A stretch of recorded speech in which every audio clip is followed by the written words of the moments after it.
La cause de la mort, il s'est suicidé. Alors on va checker ça. La cause de la mort, on va parler de Lil Loaded. Alors pour ceux qui ne connaissent pas Lil Loaded, c'est un jeune rappeur de Dallas. Voilà, il a pas mal de sons, hein. Les derniers qui ont fait un peu de bruit, 24K Golden, Nelly Choppa. Il a le morceau Gang Unit aussi qui a bien marché. Et là, pendant que je commence ce live Twitch, j'ai appris son décès.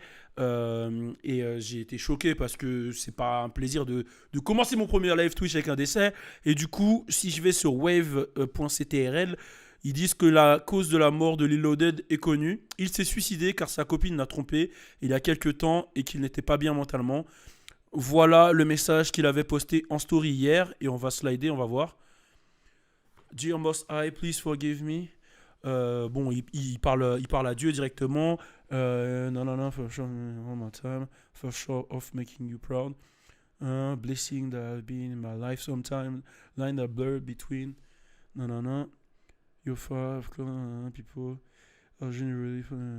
Donc là, clairement, c'est un message. Je ne veux pas dire un message de détresse, mais il s'adresse clairement à Dieu et c'est comme s'il se confessait en fait. Il se confesse et si vraiment il s'est suicidé, si vraiment il s'est suicidé, bah c'est dingue.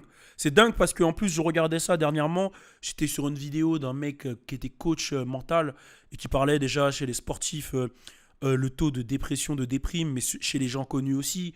Et c'est vrai que la célébrité, beaucoup de gens voient ça avec la célébrité, beaucoup de gens envient la célébrité, envient la fame, etc. Mais c'est vrai que c'est compliqué à gérer. Pas plus tard qu'il y a deux trois jours, il y a Coil Ray qui a mis des messages sur Twitter.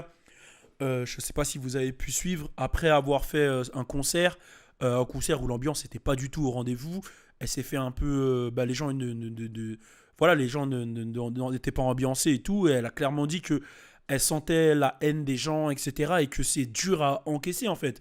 Et moi-même, je peux vous le dire, même si j'ai pas leur niveau de reconnaissance. Après, moi, j'arrive à avoir énormément de recul, mais je reçois beaucoup de messages de haine des fois, bon, beaucoup plus de messages d'amour, mais bizarrement, l'humain, genre, quand il voit 50 000 messages d'amour et qu'il voit 10 messages de haine, son cerveau, il va plus se focus sur les messages de haine, et c'est vrai que ça touche fort. Donc, souvent, ceux qui sont derrière leurs écrans ne se rendent pas compte des messages de haine, ça peut te pousser à te remettre en question, ça peut te toucher. Il n'y a pas que ça, quand tu es connu, en fait, c'est comme si tu as plein de bienfaits. Je dis pas que c'est pas bien non plus, mais tu as plein de bienfaits. Tu as accès à des choses facilement, gratuitement, etc. Mais ta vie, t'as plus de vie sociale, c'est-à-dire que ta vie, elle devient ta vie que tu as en dehors. C'est-à-dire que là, je suis Balou quand je vous parle, quand je sors, même pour acheter mon pain, les gens, ils m'arrêtent en tant que Balou. Donc, du coup, ma vie business et ma vie sociale, en fait, se croisent. Ça peut vite rentrer dans des paranos, des trucs tout bêtes. Genre, si je prends le métro, il y a des gens qui vont peut-être me filmer. Oh, regardez, Balou, il est en métro. Alors qu'en soi, c'est quelque chose de normal. Mais dans la tête des gens, quand tu es une célébrité, tu dois rouler en voiture. Un jour, quand j'avais ma juke, les gens ils me disaient: oh, tu roules dans ça, Balou? Bah ouais, je roule dans ça, gros. Je roule dans une juke. Bon, là, j'ai plus la juke, mais je roule dans. Enfin, j'ai toujours. Mais bon, bref. Mais je roule dans une juke et alors, c'est humain, on a le droit de rouler dans ce qu'on veut. Et en fait, t'es constamment jugé et c'est vrai que c'est dur mentalement. Après, là, ça parle aussi de sa copine qui l'a trompé, mais je pense qu'il y a plein de choses. Il devait avoir des ennemis, il devait y avoir plein de choses. La célébrité, c'est pas tout beau, tout rose. Ça entraîne beaucoup de déprime, de dépression. Faut être fort mentalement, faut être bien entouré. Je sais qu'un as, ça leur monte à la tête. Et tu peux perdre des proches, c'est vraiment compliqué. Donc, c'est un sujet qui est sensible, qui est dur. Et si vraiment il est mort de suicide, bah, priez pour lui et c'est vraiment triste. C'est vraiment triste parce que c'est pas le premier et c'est pas le dernier, tu vois. Un Mac Miller, pour moi, entre guillemets, c'est un suicide dans le sens où il a, voilà, il se dosait beaucoup à la drogue pour oublier en soi. Et là, il a pris un surdosage, ou je sais plus si c'était un surdosage, ou il avait pris un truc qui était pas bon. Mais lui, il était en dépression totale, tu vois. Et c'est vrai que ça pousse à ça. Donc, faut pas confondre la dépression et la déprime, c'est deux choses différentes. Je vais pas vous faire un cours dessus. Moi-même, il y a quelques années, il y a même 2 ans de ça, pour moi, les dépressifs, c'était des gens tuba. Mais en vrai, il y a plein de facteurs qui peuvent faire que tu es dépressif.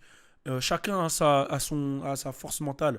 Et il faut apprendre à écouter les gens, apprendre à voir quand il y a des signaux compliqués, que ce soit les gens que vous suivez, que ce soit vos proches, parce que c'est un réel sujet. Et voilà, et rest in peace Lil Loaded. Et je suis pas du tout ravi de devoir parler de ça dans mon premier live. Donc voilà, je suis pas du tout ravi de devoir parler de ça dans mon premier live. Et puis rest in peace. Puis voilà. Donc voilà, c'était ma petite vidéo sur Lil Loaded. Et j'espère que. Je sais pas en fait, j'espère rien, mais c'est triste. C'est triste. C'est triste. C'est triste. Si c'est vrai, c'est triste. Et peu importe, même si c'est pas vrai, il est mort et c'est triste. En vrai de vrai. Donc voilà. Bon,